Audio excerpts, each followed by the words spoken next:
Começando mais um Melhor de Três, um podcast que procura integrar brand, growth e vendas como alavancas e criar uma sinergia para sua empresa crescer cada vez mais, fazer seu negócio crescer cada vez mais. E aí, Paulinho?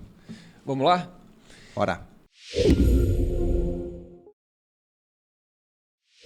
Eu sou o Paulo Razeira, nesse trio aqui eu sou o cara do branding, meu negócio é ajudar as empresas a fortalecer marca, gerar resultado sempre ao mesmo tempo. Eu sou aquilo que eu falo do mix de nutricionista e personal trainer de marcas, a gente estrutura, deixa a marca forte por dentro, na cabeça dos clientes, de todo mundo que representa a marca. E a gente também deixa a marca forte para fora, na cabeça dos clientes e de toda a sociedade. Para nós é dessa maneira que a gente vai ter marcas realmente saudáveis e de vida longa. Volta para ti!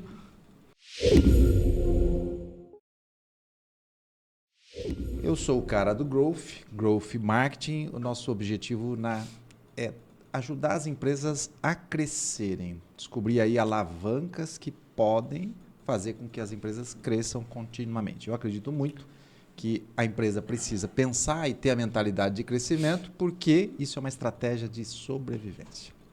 E aí eu entrego tudo isso de bandeja para ele. Vocês entregam, né? Vocês são grandes preparadores para a equipe de venda entrar em ação e eu sou o Eli de vendas. O meu papel aqui no Melhor de Três é botar a bola para dentro do gol. Eles preparam muito bem todas as jogadas, todas as ações e estratégias, mas, como você bem sabe, se o seu time de venda não estiver preparado para estar diante do cliente, presencialmente, por telefone ou pelo WhatsApp, e com certeza, em algum momento, seu potencial cliente, seu cliente está diante de você para comprar fisicamente, você provavelmente vai perder todo esse bom trabalho que o brand e o growth faz. E nós juntos somos o Melhor de Três. Se você é empresário, dono de pequena e média empresa, se talvez você pense em ter um negócio também, aqui é o seu melhor lugar. Porque a nossa proposta é te mostrar verdadeiramente que essas três alavancas, com dedicação, trabalho, constância, persistência, pode mudar o resultado do seu negócio. E isso é algo que você pouco escuta aí. Provavelmente você tem ouvido muito mais sobre coisas mirabolantes que vão fazer os resultados da sua empresa melhorarem em 15 dias. E eu preciso te dizer a grande verdade que isso não vai acontecer. O resultado da sua empresa vai melhorar com frequência, constância, persistência e um trabalho sério de brand, growth e vendas. Então fica com a gente porque aqui a gente acredita em trabalho sério. E aí, nós hoje vamos falar inclusive sobre algo muito sério na vida dos empresários. O que é, Paulinho? Saia desse operacional. Você também, Razeira? Opa! Estamos voltados para o operacional? Você conhece algum empresário que não está no operacional? Pequeno e médio? Não, difícil. Difícil? Uns menos, outros mais. Uns nem percebem. Eu acho que a gente pode começar contextualizando o seguinte. O que é estar no operacional? Na gestão tem 3 níveis hierárquicos ali do processo. Você pode, na base, estar no operacional, onde a operação é executada. Não pode esquecer que em qualquer hierarquia da empresa você também tem os 3, tá? Que é a execução, que é o chão de fábrica, onde botar a mão na massa. Eu vou lá e eu faço. Eu tenho uma capacidade, uma competência técnica e eu faço. É operacional. Existe o nível tático, onde eu subo um pouquinho, existe menos pessoas nesse nível, e eu compreendo quais são as ações que têm maior valor a serem executadas no profissional, no operacional, que vem de uma estratégia definida. E eu tenho um nível estratégico lá em cima, que tem menos pessoas ainda, por isso que é uma pirâmide, onde eu tenho uma visão do meu objetivo, eu tenho uma visão da minha caminhada, então significa que eu tenho uma direção. E aí ali eu caminho dando diretrizes e tarefas para o meu tático e para o meu operacional. Significa assim, quanto mais você sobe nessa hierarquia de estratégico, tático e operacional, menos você tem o trabalho técnico e mais você tem um trabalho técnico do negócio ali, mais você tem um trabalho estratégico, um trabalho reflexivo, um trabalho de olhar essa caminhada, um trabalho de olhar essa direção e esse objetivo. Então você começa a pensar um pouco mais e não fica também soterrado. O operacional é aquilo que você sobrecarrega tanto, acaba o seu dia e você fala assim, nossa, não sei nem o que eu consegui fazer. Então, uma das explicações talvez Eu gosto seja dessa, essa. que essa é a mais simples e lógica para mim, né? Nível estratégico, tático, operacional. Estratégia pensa na estratégia, né? Como o meu negócio vai funcionar. O tático precisa receber essas informações e saber como traduzir isso para o operacional, em processos. Quer dizer, eu preciso executar uma estratégia que foi pensada lá em cima e eu preciso fazer com que a minha equipe operacional execute isso. E é claro que quando a gente olha para isso, e é uma das coisas que eu mais recebo como pergunta dos empresários que eu estou atendendo, das empresas que eu estou atendendo, eu falo, pô, mas a minha empresa é pequena demais. Eu tenho 4 pessoas, 5 pessoas, muitas delas têm 2 pessoas, a esposa e o marido, e o filho. Como é que eu saio do operacional? Tem a resposta aí, Razer? Com poucas pessoas. Você tem uma resposta rápida e fácil? Uma resposta. Uma receita, uma fórmula. Uma receita que você pode dizer assim, ó, faça isso. Em 7 dias, a gente foge justamente dessas fórmulas aqui, né? Mas assim, eu acho que é inevitável quando uma empresa, como você falou, ali mais no começo, o empresário, talvez o padrão básico dos empresários quando eles começam, né? É uma pessoa que sabe fazer aquilo muito bem, é um perfil mais técnico, é um ótimo fazedor daquela rotina dele. À medida que a empresa dele vai crescendo, muitas vezes ele continua tão envolvido naquilo, ele dá o sangue, ele se sente fazendo parte daquilo, que não é tão fácil realmente se desprender dessa rotina. Mas é natural que, à medida que a empresa dele vai crescendo, mais pessoas vão entrando ali na operação junto com ele. Ele percebe que ele vai estagnar se ele não tiver pessoas ao lado dele que estão assumindo responsabilidades. Ele percebe ou ele deveria perceber? Deveria perceber. Ele deveria não é perceber. tão fácil assim, realmente. Não é fácil. Mas, de qualquer maneira, isso vai impactando demais na operação dele. A gente fica falando operação, assim, a maneira que a empresa dele atua no dia a dia, né? E se ele não prepara essas pessoas realmente para assumirem, né, essa responsabilidade junto com ele, em algum momento a empresa deixa de crescer. Isso a gente vê demais, né, no nosso dia a dia, os nossos clientes. Tenho certeza que talvez nós 3 já passamos por isso lá atrás. Hoje estamos passando. E é uma briga diária. Eu acho que vocês falaram uma palavra que eu acho muito importante nessa história. Primeiro, você tomar consciência disso, né? Saber que isso realmente é um problema, entender que isso é um problema e entender que há soluções para isso, desde que a gente, muitas vezes, até procure ajuda, né? Às vezes com alguma consultoria, às vezes aí indo atrás de técnicas para fazer isso acontecer no dia a dia. Mas se você deixar de olhar para isso e achar que isso não é um problema, é aí que pode ser um grande problema realmente, porque a coisa está acontecendo e você nem percebeu. Eu faço aqui meu depoimento, testemunho. minha confissão. Você vai fazer um testemunho, uma confissão, um testemunho. Confesso que eu tomei consciência dessa questão de estar no operacional e mesmo querendo fazer com que a minha empresa crescesse, eu não percebia isso.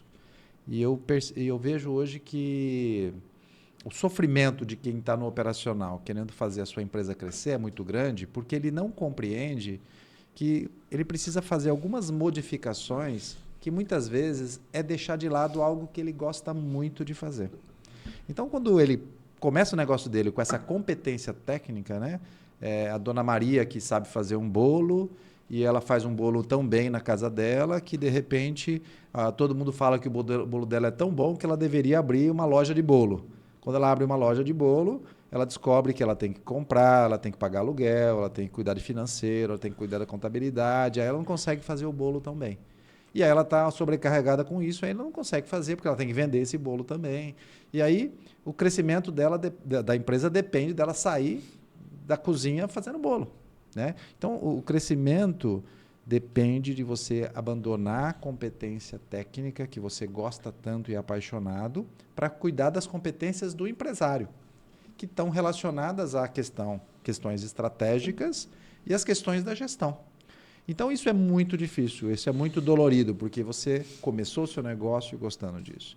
Acho que 2 semanas atrás eu estava dando uma aula na pós-graduação, numa disciplina de empreendedorismo e inovação, né? 20 alunos, quase a totalidade, só tinha uma empresária, a totalidade dele não era empresário. E o mais curioso ali é que alguns contavam a história das suas empresas, né?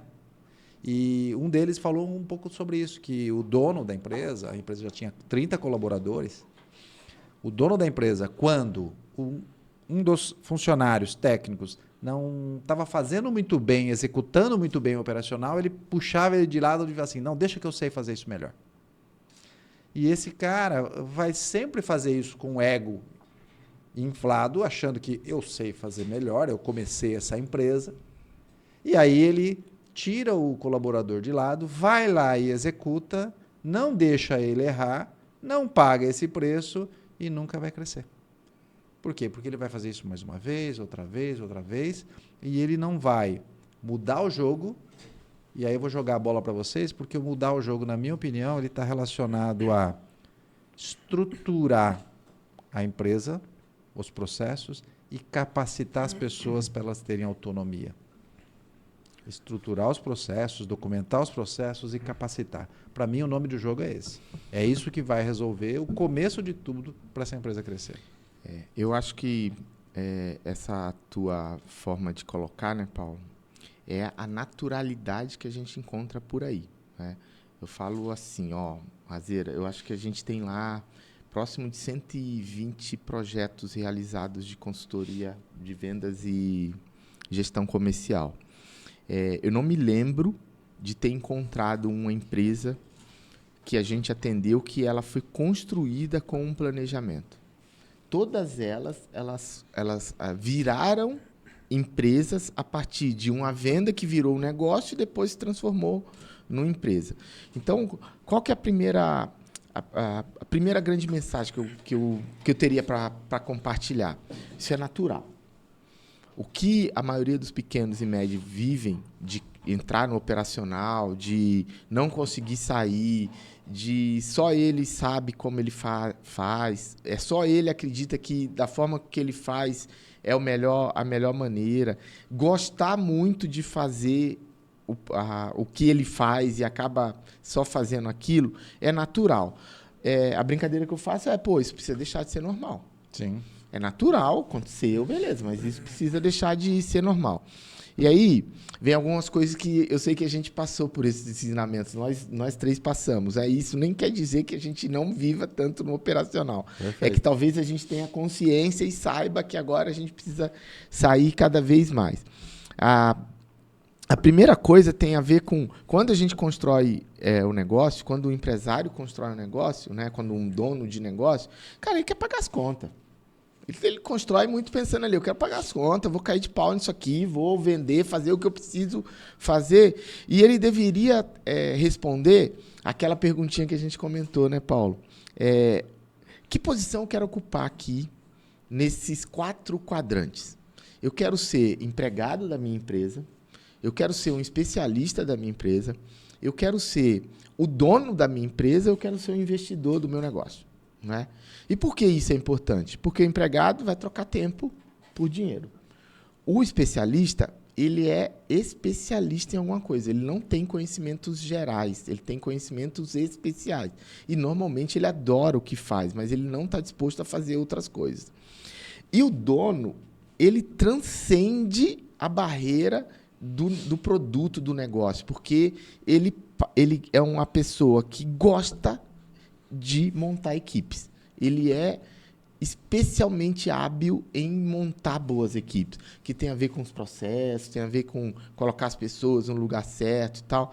E é uma competência, ou melhor, é uma necessidade que envolve várias competências, né? Ele precisa se desenvolver para isso. E chega lá no investidor, que poucos conseguem chegar, sei lá por que motivo, tem alguns indícios, que é o camarada que tem muito capital e ele é muito bom em encontrar donos de negócio, né? Ele contrata bons donos de negócio ou ele constrói bons donos de negócio e aí, a partir disso, ele tem muitos negócios. A primeira coisa que eu vejo nesses tantos projetos que eu participei é que o empresário nem sabe qual é a posição dele. O que ele queria muito bem. Porque o que ele queria muito bem era pagar as contas. Falou, queria uma vida melhor, queria pagar melhor minha vida. Alguns flertam com a liberdade. Ele não sabe o que ele queria, nem talvez ele não tenha um olhar para essa posição que ele está. Não tem. Na verdade, ele não sabe qual é a outra posição que ele poderia estar. Não tem. Eu só sei que eu estou nessa posição, mas não sei que posição é essa. Quando ele não está lá como empregado, ele está se dedicando, mas quantos eu encontrei se dedicando a um tipo só do departamento e deixando todos os outros departamentos de lado e falando assim, ó, a empresa se baseia em financeiramente, os conceitos financeiros eu domino muito bem, minha empresa é muito bem organizada financeiramente. Falei, legal, e quem olha a venda? Não, venda tem um gerente aí que olha. Tem um gerente comercial aí. Quando não é o vendedor que eu contratei, o vendedor lá que ele cuida das vendas e está difícil e tudo mais. Né? Então, como ele não se põe como dono para olhar os principais pilares, né? E aqui a gente está falando de 3 principais pilares, né? Como é que é a sua proposta de valor, como você atrai mais pessoas através dessa proposta de valor, através da internet. E quando essa atração acontece, o que sua equipe comercial faz, como o processo de venda é realizado. Imagine só, se o cara está num operacional financeiro, ele não está olhando para nenhum desses 3.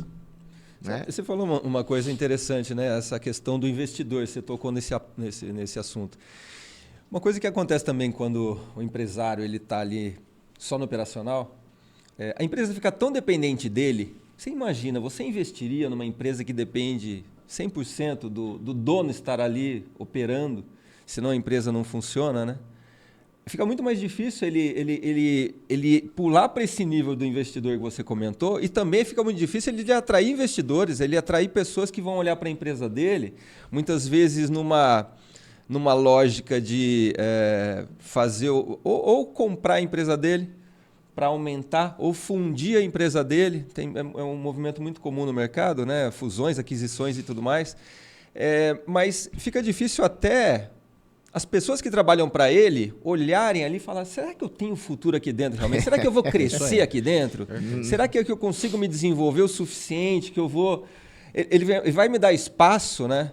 Se ele não deixar ninguém crescendo, a pessoa não entende que ele pode todo mundo fica estagnado junto com ele. Né? Se não tem essa autonomia que você comentou, as pessoas sentirem que ali elas podem agir, errar, aprender com isso, continuar crescendo, tomar atitudes ali dentro da empresa, mesmo que o proprietário não esteja próximo. Né? As pessoas fazerem a coisa acontecer... Até para que o empresário ele possa tirar férias tranquilamente, que ele sabe que a empresa vai estar rodando normalmente. Né? E você falou uma coisa que eu acho que a gente precisa colocar a questão da mentalidade nela. Então, nesses 4 itens aí desse quadrante, a gente precisa pensar que isso é uma mentalidade. Não está errado ele começar como empregado, ele é o único. Não está errado ele passar para especialista, e para dono e para investidor. E aí eu vou colocar que talvez a mentalidade de investidor dele seja como dono também. A mentalidade de ser investidor como dono, onde ele, como investidor, ele se afasta também de ser o dono e olha o negócio dele como aquele negócio que eu, mesmo sendo o dono, o proprietário, o sócio, eu gostaria de ser esse investidor, porque eu entendo que a empresa vale a pena ser investida. E se eu também pensasse numa venda da minha empresa ou receber o aporte, por mais que eu não queira, eu preciso ter a mentalidade dessa de investimento, porque eu preparo a minha empresa para ela ser próspera, para ela crescer. Então, o investidor, por mais que eu não queira ele, precisa ter um olhar da minha empresa que ele investiria, por mais que eu negue. Por quê? Porque ele fala assim, essa empresa ela opera funcionando bem sem a dependência de um ou dois sócios, porque ela tem uma estrutura organizacional, ela tem uma equipe capacitada, ela tem processos bem definidos, ela tem uma documentação, ela tem playbooks. Então está tão bem estruturado que ela é passível de ser investida. Né? E aí você cria um negócio chamado equity. Né? Ela tem valor a ser investido por alguém. Isso é tão natural, de novo, isso é tão natural que a gente chama isso de ponto de inflexão. É o momento que a empresa chega ela chega no ápice da parábola positiva e aí ela não tem mais energia para fazer uma nova parábola positiva. Só que é como se fosse uma montanha russa. Então ela sobe.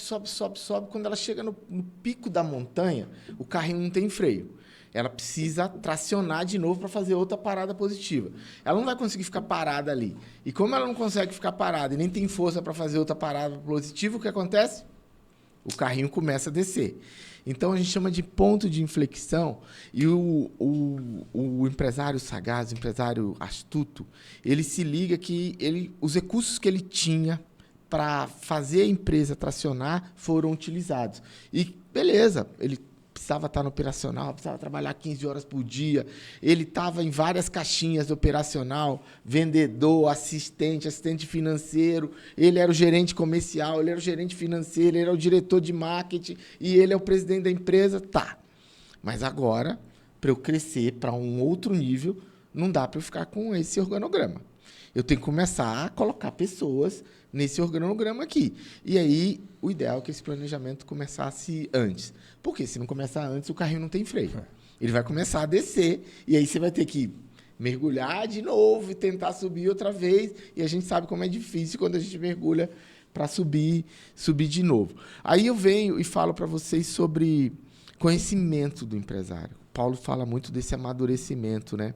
É a hora, e o Azera também falou, pô, é hora de buscar apoio, consultoria, conhecimento. Como é que eu saio do meu ponto de inflexão para um ponto positivo, né? Como é que eu passo pelo ponto de inflexão e não deixo o carrinho passar? Passa por conhecimento, passa por amadurecimento, mas, sobretudo, passa por consciência. É isso aí. Pra mim, eu pensei na consciência na hora. Não, mas consciência, para mim, eu até volto nesse assunto, realmente é o principal nessa história, de você... tem um ponto de autocrítica aí, sabe? Você saber o quanto você consegue sozinho ou não, até que ponto que você consegue levar esse carrinho que você comentou sozinho ou não. Mas, e é interessante, eu fico pensando como o perfil comportamental do empresário, como ele impacta nisso. Aí você falou de depoimento, deixa eu dar o meu um pouquinho a respeito disso. Eu tenho um perfil muito técnico, talvez ali o perfil do especialista que você colocou. E eu sou muito detalhista, muito perfeccionista. E eu coloco o perfeccionista, não é só igual entrevista de emprego que as pessoas colocam como sendo uma grande, né, só tem a parte boa, né? Tem a parte ruim que vem junto com isso, né? Se a gente fica muito ali no nível do detalhe, procurando pelo em ovo, a coisa demora para acontecer e tudo mais. Eu sou naturalmente assim. E aí, para mim, passa muito por essa consciência que eu tenho que ter no meu dia a dia de que eu sou assim e que isso prejudica várias partes do meu negócio se eu não deixar de ser assim, se eu não assumir uma outra postura diferente desse perfeccionismo, né? E aí, mas, para mim, teve um momento ali na MR Tempo onde, por exemplo, o meu diretor de criação, Marcelo, ele está comigo já há mais de 18 anos. E teve um momento realmente onde eu tive confiança suficiente para passar o bastão para ele, porque eu fazia essa função de direção de criação lá atrás. Mas em algum momento eu fui moldando ali a empresa, já entendendo que eu precisava dar esse próximo passo, com alguém fazendo aquilo que eu fazia na operação. E aí eu fui preparando o Marcelo. Em um certo momento eu tive confiança. E até foi muito rápido esse processo. E a partir desse momento que eu deleguei, que é uma outra palavra, eu acho que a gente pode falar muito sobre ela aqui, mas a partir do momento que eu deleguei, eu consegui realmente ficar olhando para outras dessas caixinhas e comecei a tomar uma postura mais de dono, empresário, empreendedor, e não apenas aquele perfil técnico do fazedor, daquilo que eu adorava fazer e continuo adorando, né? E se deixar, se eu não tiver essa consciência, eu continuo fazendo aquilo que eu adoro fazer no dia a dia, mas hoje eu tenho essa confiança de que alguém vai fazer tão bem ou melhor do que eu fazia. É legal isso, Razeira. Você falou, eu lembrei que a gente tem uma rotina nos programas de consultoria de fazer num primeiro encontro. O programa subiu, como a gente diz, ó, o programa de consultoria da empresa tal subiu. A gente vai fazer um encontro com o empresário para olhar o organograma. O que é comum? A gente chega lá, a empresa fala, eu já tenho o organograma. Fala, ótimo, apresenta o organograma. Essa divisão de estratégico, tático e operacional não está claro lá. Então, é um organograma vertical, sabe? É assim, ó, tá todo mundo aqui e tal. E engraçado, eles não dividem as caixinhas, eles dividem as pessoas. Então, ó, tem o Razeira, que ele está nessa caixinha. O Razeira só é presidente da empresa? Não. O Razeira é diretor de criação. Ele também é design gráfico. Ele também é o desenvolvedor de marcas. Falei, então tem que colocar ele todo nas outras caixinhas aqui. Ele está no tático, está no operacional, tem tudo. Falei, ó, vamos deixar esse organograma de lado, vamos criar uma estrutura estratégia, tática e operacional. E aí o empresário fica assustado, porque ele olha e fala, pô, eu estou em 5, 7. Eu já encontrei situações do empresário estar em 11 caixinhas. Né? Falar, cara, você tem 11 funções. Então, se tudo correr bem essa semana, você tem um período do dia para cada uma das suas funções aqui. Nossa. Não dá. Então, pô, isso é muito louco e ele não para, ele não tem tempo de parar e tomar consciência. Como é que está o organograma da minha empresa e quantas caixinhas eu estou aqui. Né? De novo, isso básico e é normal, né? Mas o que eu já encontrei que eu acho que conecta isso? Básico e natural. E natural, não pode se tornar normal. Pode se tornar normal. O que eu já encontrei que se conecta a isso? Você definir esse organograma, essa estrutura, né? Para uma empresa que está começando, o dono sozinho, com a esposa, com mais um sócio, ou com 3 ou 4, ele acha que isso não é necessário, não é importante. E eu conecto isso a uma percepção que eu estou tendo, conversando com alguns empresários pequenos, que dizem assim, pequenos não, o empresário que eu conversei que tinha 30 colaboradores, 30, 35 colaboradores. Eu não me sinto empresário, você chama eu de empresário? Eu não me sinto empresário, eu tenho um negócio, eu sou o dono do negócio, mas eu não me sinto empresário. Então, ele tem uma dificuldade em assumir um papel com um nome, porque ele acha que o nome é pomposo demais para quem tem um pequeno negócio. Ou criar um organograma, uma estrutura para olhar a sua empresa e as pessoas dentro da sua empresa, porque isso é para empresa muito grande. E significa que ele não tem, então, ele não coloca como importante planejar. Esse é o ponto-chave. Por isso que as empresas não têm o planejamento. Elas não consideram que é importante planejar. E planejar nada mais e eu gosto sempre de simplificar, de antecipar o futuro. Isso é planejamento. Planejamento é qual o futuro que eu pretendo para a minha vida ou para o meu negócio. O futuro é esse em 2030. Joia, eu olho para esse futuro, antecipo ele olhando onde eu quero estar e traço um caminho para chegar até lá. Isso é planejamento. Só que ele não vê como importante planejar. Ele não vê como importante no dia zero, criar o organograma. Ele não vê como importante pensar que ele vai crescer e crescer ele vai precisar ter líderes e líderes precisam ser capacitados, treinados, formados. E eu acho que esse é o ponto-chave.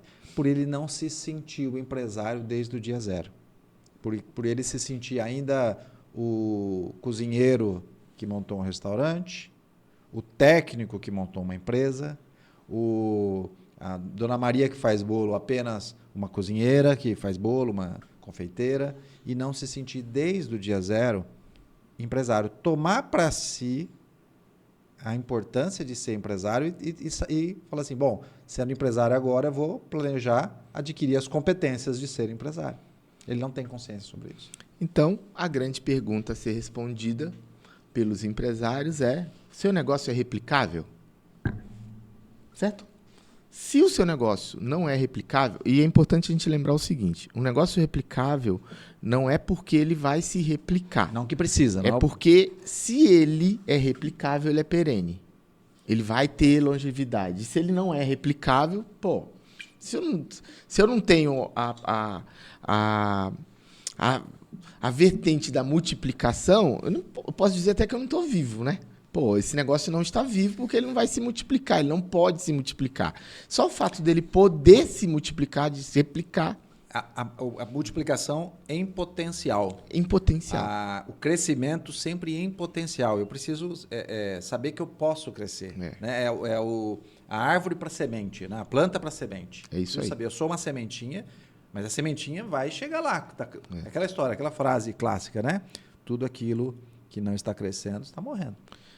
A brincadeira, então, é assim, né? E, de novo, remetendo aí aos papos com os empresários que eu tenho e tive, quando ele conta ali rapidamente a estrutura do negócio dele, às vezes eu pergunto, né? Quando eu estou mais à vontade, eu sei que essa pergunta não vai constranger e não vai dar aquele baita hiato na hora ali na cabeça do empresário, você acha isso aí replicável?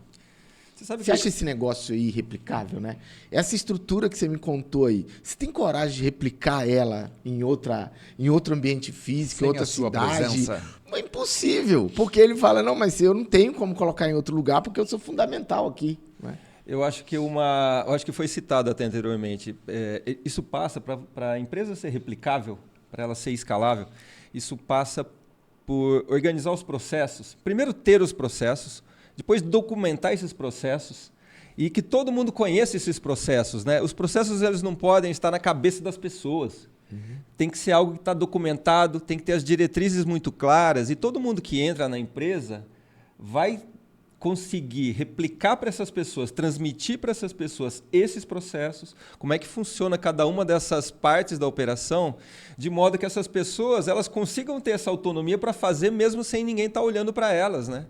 Uma coisa que é muito natural acontecer também, até quando a empresa vai crescendo, aquilo que a gente falou, o empresário começou a empresa sozinha, aquele perfil mais técnico, de mão na massa, e aí à medida que a empresa vai crescendo, muitos desses processos, desses métodos, a forma daquela empresa agir no dia a dia, está na cabeça do empresário. Mas se ele não transfere da cabeça dele para o papel, documenta e treina todo mundo para saber que aqueles são os processos, vai continuar só na cabeça dele e o pior é que ele vai reclamar, caramba, você não está vendo que é daquele jeito que tinha que fazer, mas ninguém me falou que era desse jeito. E isso vai acontecendo recorrentemente dentro da empresa, isso vai gerando um monte de problemas, obviamente, para o empresário e para toda a equipe dele. Né? É a tomada de consciência, né, Razeiro? Aquela tomada de consciência, você estava falando aqui, eu estava lembrando. Talvez o grande exercício que eu tenha feito nos últimos anos e meses foi esse de deixar de ser paternalista. O que é o paternalista? Né? Pegar a tarefa para si. Não é? E tem sim pessoas que funcionam melhor de forma paternalista, com a liderança paternalista no início do trabalho. Que ele precisa ver você fazendo, ele precisa que você esteja do lado dele, quase que pegando na mão. Mas eu percebi que no meu time tem lá, por exemplo, o Leandro, não é? Um baita potencial, mas ele fazia o primeiro ensaio de alguma tarefa, eu olhava e falava, isso aqui não está bom. Isso aqui não está bom, o que eu fazia? Pegava para mim fazer. Pô, hoje eu mato ele de raiva, cara. Ele manda para mim e eu falo, não tá bom. Não tá bom. Você conferiu? Ele falou, conferi, mas dá para você apontar para mim o que tá errado, o que não tá bom? Eu falei, não, você conferiu. Você conferiu ou não conferiu? Porque você está querendo saber se eu preciso apontar para você, e aí gera ali uma tensão maior, e aí eu pergunto, você tem clareza de como esse trabalho precisa ser feito? Tenho. Isso é o melhor que você podia fazer? E aí, normalmente, o papo para na hora, volta para ele e a segunda entrega é sensacional. Mas olha só, mais do que eu não ocupar o tempo, eu estou desenvolvendo uma posição na minha equipe que passa cada dia a ser capaz de receber delegações. eu posso delegar coisas para ele, né? Porque a gente passa muito batido por determinadas expressões, né? Delegar não é pedir para o outro fazer. Delegar é pedir para o outro fazer o que ele sabe fazer. Eu não posso delegar alguma coisa para alguém que ela não saiba fazer. Mas a partir do momento que ele sabe como fazer, agora sim eu posso dizer, ó, essa tarefa é sua, está delegado para você e você tem a competência para fazer. Isso me tirou de várias caixinhas operacionais na empresa. Várias. Agora, eu falo assim, nossa, quanta coisa eu precisava fazer, porque supostamente só eu sabia fazer daquele jeito, mas porque eu não estava permitindo que os outros fizessem, né? Olha só que duro. Eu gosto de olhar a questão do delegar com a responsabilidade, né? Porque se você entender, responsabilidade é a capacidade de dar resposta. Então, como você delega para alguém que você não acredita que ele tem a capacidade de responder aquilo que você delegou? Que ele não vai ser responsável por isso. Então, se eu entendo que é essa capacidade de dar resposta, eu posso sim delegar. Mas como é que eu desenvolvo isso? Se eu estou atolado no operacional, né? Eu diria... A gente já fez isso, mas eu diria para você colocar lá a pirâmide do estratégico, tático, operacional, está bem claro isso, e colocar um percentualzinho de quanto de tempo você está dedicado a cada uma das e fazer uma autoavaliação a cada 30 dias. Faz uma autoavaliação a cada 30 dias para você se olhar. Eu acredito muito que tudo aquilo que a gente presta atenção, a gente consegue modificar. Quando a gente não presta atenção, a gente não modifica, porque eu deixo de lado. E a partir do momento que eu começo a fazer essa autoavaliação, estratégico, tático, operacional, eu começo a compreender, poxa, como é que eu saio desse operacional que eu estou atolado? Porque se eu não sair, olha agora para o futuro, eu vou perpetuar esse presente. Meu presente é o operacional atolado. Mês que vem, operacional atolado. Se eu perpetuar o meu presente a cada mês, ele se torna o meu futuro. Esse é o meu futuro. Está vendo? Se você não modificar, mais um mês... Estou olhando para frente, daqui a 60 dias é futuro. Eu perpetuar mais 2 meses, eu continuo atolado no operacional. Eu preciso ter essa percepção e prestar essa atenção para falar assim, como eu separo 10% do meu tempo, 1 hora por dia que seja, e faço algo para o meu futuro. Porque operacional é presente. Tático é presente para o futuro. O estratégico é futuro. Como eu faço para dedicar parte do meu tempo, separar ele, não deixar ninguém me incomodar, para eu olhar para esse meu futuro? Olho para o futuro, penso no futuro, traço o caminho para ele, volto para o presente, sim. Não é que você não volta, mas aí você continua fazendo esse exercício. Tudo aquilo que você presta atenção, você consegue modificar. E reitero, tá, Razeira e Paulo, é muito natural o empresário não ter referência disso, né, Paulo? Ele não tem essa referência. Eu não tive, quando eu comecei meu negócio lá com 27 anos, filho de metalúrgico e dona de casa, eu não tinha referência. Apesar do meu pai ter muitos amigos, minha mãe se relacionar muito socialmente ali, os papos não eram sobre negócios, não era sobre como ter um negócio. E eu comecei meu negócio sem referência nenhuma. Nossa geração não tinha tanta informação disponível. Cara, e a referência era trabalhar muito. Falar, meu negócio para funcionar, eu vou ter que trabalhar muito. E eu tenho que estar em tudo. Esse negócio de chegar depois, tá em casa pensando na estratégia do negócio, não é trabalho. Trabalho tá lá, né, no negócio, né? Com a mão na picareta lá, quebrando, fazendo, sentado, refletindo e pensando. Isso não é trabalho. Parece que está gastando seu tempo. A MR Tempo tem o nomezinho que a gente usa embaixo, estratégia de gestão de marcas, né? Essa questão de estratégia, para nós, ela é muito importante. A gente... De novo, essa questão da consciência, né? E a gente conscientizar os empresários também. Porque se a gente olha para a lógica do branding, até nessa pirâmide que você comentou, que vai do estratégico até o operacional, a estratégia de branding, a gente prepara as empresas para isso, é olhar ali para identidade, para posicionamento, para propósito. É uma lógica de anos, né? Quando você vai para o tático que está ali no meio, são as campanhas. né? Aí é uma lógica de meses. E o operacional é a coisa do dia a dia, né? De repente você executar uma ação, você atender um cliente, você fazer uma venda. É a parte da operação onde muitas vezes os clientes eles estão parados ainda, tentando pular para a etapa de cima, só que ele está tão no dia a dia, não está nem na etapa dos meses ainda, de campanhas, e muito longe de olhar anos, né? Ele está tão envolvido ali no dia a dia que ele não consegue ter tempo realmente para nada. E a gente já falou tanto de tempo em outros episódios, né? Mas como isso é tão recorrente, a gente ouve e a gente sofre isso também, né? Como que parece que aquela síndrome do burnout está sempre ali do nosso lado e se a gente não prestar atenção, a gente cai nessa de estar tão atolado, tão afogado com a rotina. E muitas vezes quando a gente está só olhando para o estratégico, também esse tempo está faltando, tá? Então, imagina se você ficar além do estratégico, tendo que ir lá para o chão de fábrica de novo, olhar para se a coisa está acontecendo, se não está. Você não vai ter tempo nem para viver, né? E muito provavelmente alguns empresários que estão conosco vendo essa parte estavam dizendo, eu não tenho tempo. Mas dizendo para eles mesmos, eu não tenho tempo para fazer essas coisas que vocês estão falando aí. Eu tenho um recorte sobre a questão do tempo que eu vejo que é assim, existe muito a visão da gestão do tempo. Gerenciamento do tempo, gestão do tempo. E o ponto sobre isso é que não tem nada de errado em você vender o produto de treinamento de gestão do tempo para as pessoas compreenderem isso. Mas é que gestão do tempo não existe. Gerenciamento de tempo não existe. Na verdade, você tem o gerenciamento das atividades no tempo. Porque o tempo ele sempre vai ser aquela mesma quantidade, exato. Que comumente a gente chama de prioridade. Isso. Então, é como eu priorizo as minhas atividades, talvez subdividindo elas em tarefas, no meu tempo.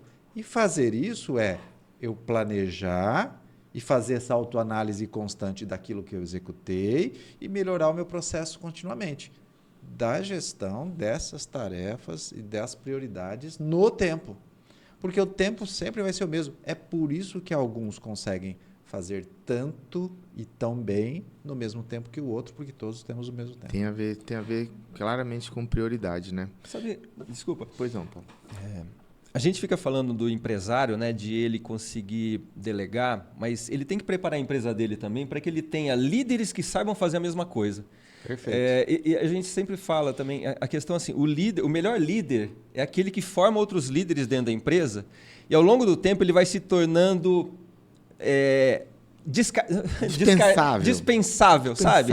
Mas não ele nunca vai sair da operação, porque o empresário vai olhar para esse cara e vai falar, caramba, ele montou a equipe tão redonda que ele pode até sair de férias e a coisa continua acontecendo. Esse cara é o que vai mais crescer dentro da empresa. É legal ter um cara que faz backup, né? Ele faz os backups dele, né? Constantemente ele formando a equipe, preparando a equipe, dá autonomia para a equipe, e a equipe gosta de trabalhar com ele, porque percebe, né, que ali ele tem espaço para crescer e vai se tornar um outro líder naturalmente, e a coisa vai crescendo, né? Porque senão, se você não forma líderes que também tenham essa visão, vai estagnar do mesmo jeito, vai parar no segundo nível ali, só o líder, você delega para o seu líder e o seu líder está no operacional, o seu líder não pode estar no operacional, o seu líder também tem que estar olhando minimamente para o tático e muitas vezes junto com você para o estratégico, senão a coisa não vai aumentar também à medida que o tempo vai passando, né? Então acho que a gente concluiu mais ou menos assim, né? Para que esse conhecimento de estar no operacional não vai potencializar o seu negócio, não vai tornar ele replicável, você não vai ter um time, você não vai ter processo, você não vai provavelmente majorar seus lucros. Você primeiro tem que ter consciência. Primeiro consciência. Aí eu vou colocar aqui os ingredientes que eu gosto muito, né?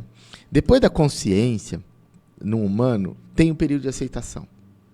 Porque muitos podem estar nos ouvindo aqui e falando, faz muito sentido eles que estão falando. Meu negócio não vai sair, meu negócio está no ponto de inflexão, ele não vai além se eu não começar a ter consciência que eu estou priorizando o operacional e eu não deveria priorizar o operacional. Eu deveria priorizar o estratégico, ter ações táticas e preparar pessoas para fazer a operação lá. Só que depois da consciência e da aceitação, Eu gosto muito de dizer que tem um auto-perdão. O cara tem que olhar para ele e falar assim, cara, me perdoa por não ter descoberto isso, por não ter percebido isso tanto tempo, porque vive um lance ali de ficar olhando e falar assim, pô, se eu tivesse feito isso há 3 anos atrás, há 5 anos atrás, onde eu estaria agora e tal, e é a hora de perdoar. Fala assim, ó, deixa isso para lá. Só depois desses marcadores, ele vai estar pronto para colocar esse conhecimento em prática, né? Consciência é fundamental, aceitação, depois o auto-perdão e falar, bom, agora eu preciso colocar a mão na massa. Organograma, bem estruturado, estratégico, tátil e operacional. Eu estou em 15 caixinhas aqui mesmo, mas como é que eu saio dessa que é mais rasa aqui? Eu preciso priorizar, sair da tarefa de fazer conferência de nota fiscal, de recebimento de produto. Por que que isso tem que estar na minha mão? Por que que eu não tenho um software que consegue fazer isso com o terceiro? Enfim, tantas outras coisas que a gente vê o empresário se metendo a fazer lá e não prioriza e está no estratégico. É isso mesmo? Eu acho que é. É isso aí? Você fica falando, para mim eu fiquei lembrando das fases do luto. Só faltou a parte que você chora, né? A aceitação. Mas você sabe que essa analogia eu trouxe das fases do luto, porque imagine só, né? Quando a gente vai capacitar uma equipe de vendas, muitas vezes você tem que matar o velho. Você tem que matar a estrutura velha, o processo velho ali deles. E para nascer o novo, tem que morrer o velho. E aí eu digo para eles, ó, precisa ter consciência, precisa ter aceitação, precisa ter o auto-perdão para matar o velho. Esse processo de venda não funciona, nem sequer é um processo de venda estruturado. Isso aqui vai ter que deixar de ser feito para a gente começar a fazer um novo processo de venda. Vai nascer um novo processo de venda. Então passa por isso mesmo, tem que ter o luto, né? E tem mesmo, tá? Porque no processo de auto-perdão, eu digo que a consciência é instantânea, a aceitação demora 2 dias, 3 dias, mas o auto-perdão demora um tempo maior. Porque você remói. Demora semanas, às vezes, para você falar, agora eu me perdoo e estou pronto para seguir em frente. Vira o ciclo. Quase um podcast hoje espiritual, hein? Mas eu acho que vale muito. É isso aí. Ficamos por aqui, acertamos aí no ponto. É isso aí, ficamos por aqui, mas eu quero saber muito o seguinte. A gente sabe que tem essas fases, né? E aí, como é que nós ajudamos a empresa? Como é que se ajuda, Paulo Razeira? Legal. Se o cara está nesse estágio e agora nós bugamos a cabeça dele. Se ele está no estágio do luto, ele está chorando e ele está precisando de ajuda. Bugamos a cabeça dele, como é que você pode ajudar? Legal. MR Tempo, nós somos especialistas em estratégia de gestão de marcas. A gente costuma falar que a gente não é uma agência de propaganda, não é uma agência digital, não é uma agência de design, agência de marketing, mas a gente utiliza todas essas ferramentas de propaganda, de design, de digital, de marketing para fortalecer marcas e fazer as empresas crescerem, né, entregar resultados.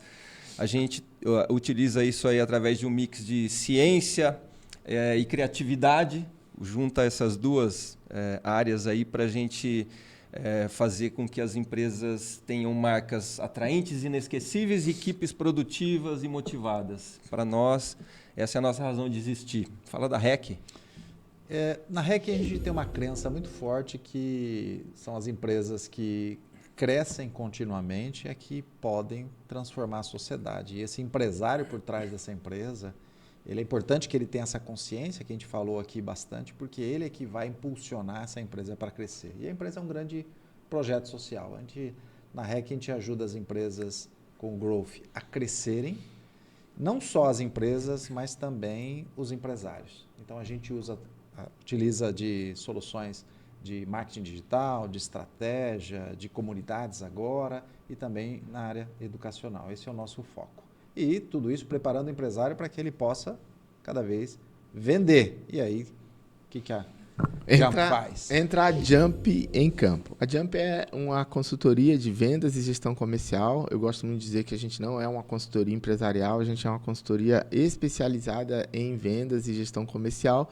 E a gente tem um método de fazer as empresas venderem mais. Esse método está baseado numa tríade, que é o desenvolvimento do negócio. A gente vai olhar para dentro do negócio profundamente, desde as pessoas, processos, ferramentas, e ver o que a gente pode implementar e muito provavelmente implantar para que seu negócio se torne um negócio desenvolvido. A gente passa para a segunda fase, que é a fase do desenvolvimento de competência. Vamos trabalhar o processo de venda da sua equipe em todos os canais de atendimento e isso fecha com o pilar do acompanhamento. Sem acompanhamento você não tem constância, não tem persistência, você não tem resultado. E é esse trabalho que a gente faz para fazer as empresas venderem mais por mais tempo.